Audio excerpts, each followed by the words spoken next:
This video is going to take a look at lens correction and transformation tabs in the Develop module in Lightroom Classic. So we have our image open, and this image is in desperate need of some lens correction and transformation to make it look more the way that we want it to look. So this is shot with a wider angle lens, and the camera is tipped up, and so we have this non-linear look to the building. And we're going to correct that out. So if I scroll down to my lens correction, I'm going to start with that. And that has really two settings that we're going to deal with, which is to remove the chromatic aberration and enable the profile corrections. I'm going to zoom in on this corner of the building up here so you can see that there's chromatic aberration.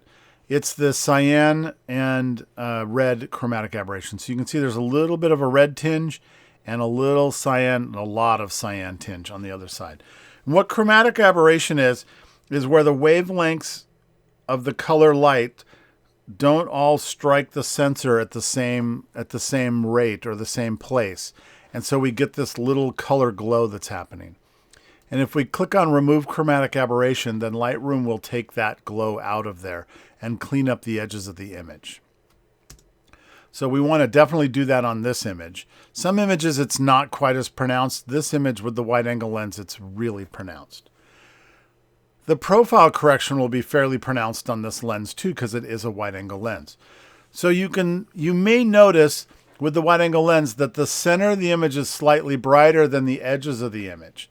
That's called vignetting. We're getting a little vignetting where the dark is kind of coming in. The center of the lens allows the transmission of light better, more efficiently, and so it becomes a little bit brighter and the edges dim out a little bit. There's also a slight bit of distortion. It's called barrel distortion. You can think of it as like the shape of a barrel, and the lens causes the subject matter to sort of bulge out a little bit like the front of a barrel.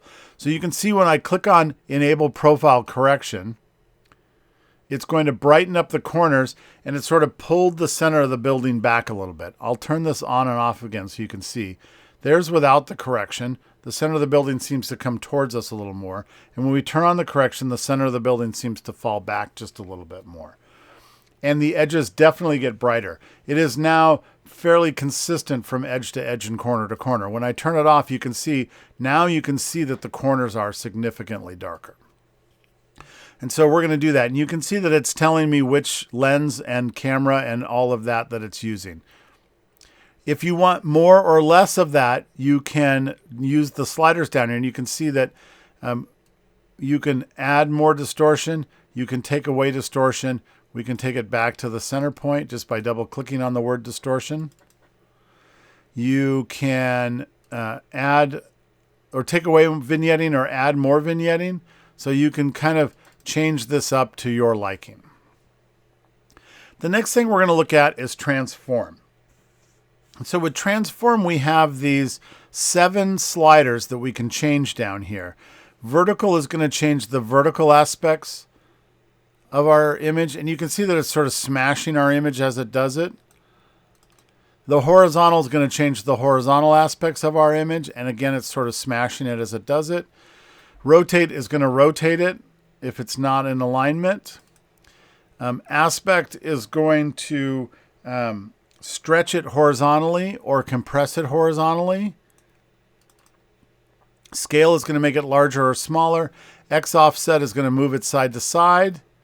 And Y offset is going to move it top to bottom. I'm going to just double click and reset those. In conjunction, all of these together can change the shape and form of our image and not distort it. And the best way to do that is to use some of these buttons that are up here. So right now, our transformation is turned off. We can say level, and Lightroom will look for a horizontal level and rotate the image to make it perfectly level. We can turn that off, and you can see it moved it just a little bit. We can do vertical, and what Lightroom's going to try to do is find and straighten all of the verticals in the image. And so you can see that it's done that. This edge of the building is now parallel with the edge of the frame. We can turn that off because we really want to do more than one thing at a time. And so we can hit auto, and what auto is going to do is it's going to level it out. It's going to change the aspect ratio and perspective and make the corrections that it thinks it needs. And you can see there's these white triangles that appear because it's really distorting the image. It's pulling the bottom of the image together and spreading the top of the image out in order to get the lines to be straighter. And so it creates this sort of void where there isn't any image. And we're going to deal with that in just a second. First, I want to show you the difference between auto and full. When we click on full, it's going to take into account all of the settings, and it's going to look at the best way to set all of them. And it's going to be slightly different than our auto, and I think a little bit more realistic than our auto, or a little bit better than our auto. In this case, it can be different in each image, so you just have to kind of go image by image. Another way that we can do it is we can turn all that off, and we can do what's called guided transformation. And with guided transformation, you get a little zoom window, and I can come out here and click, and it'll create, and click and drag, and it'll create a line, and I can follow the edge of the building down and let go of it down here, right on the edge. And then when I create a second line, I'll do it on the other side of the building. When I create a second line, it's going to use those two lines and try to make those two lines parallel. And so when I do that, it's going to pull the image out and kind of snap it too. Now, I would also have to kind of come through, and we'll go from like the bottom of this window over to the bottom of this window here, because those should be level. And we can make a level, and it'll rotate my image and make it level. So I can go in and kind of do it by hand if I want to. I can also take it from this point, and I can adjust it further with my sliders. So this is one of the only settings in Lightroom that doesn't change the sliders as you go. It sort of allows you to use the sliders to make more adjustments. So I'm going to turn all of that off, and I'm going to hit full and kind of go from there. And I think I'm going to take just a little bit of that vertical out. I think it's just a little, maybe slightly overcorrected. And so I think that looks pretty good. Now, I want to get rid of these white triangles. So I can hit the R key, and that'll bring up my crop. And I can crop into it. If I didn't want to bring up the R key, there is a checkbox down here that says constrain crop, and it'll basically just find the largest space within that trapezoid that it can make an image out of. And so now if I hit the R key, you'll see what it's done is it's just sort of maxed out at the top of the image and then used our same aspect ratio that we originally shot it with in order to fill that whole frame. But what I want to do is I want to be able to see more of the bottom of the image or the building.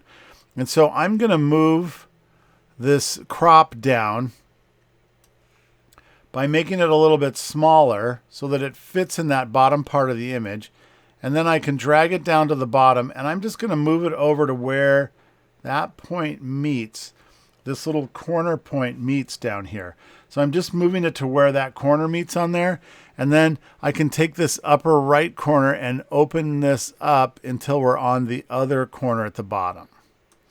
And so now I've maximized the size that I can get at the narrowest point of my transform. And if I hit the Enter key, it will accept it.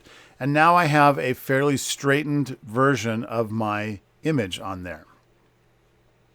So this is a way to kind of correct some of those things out. I normally shoot with a tilt shift lens that corrects this all on the camera, but in this case I didn't have it.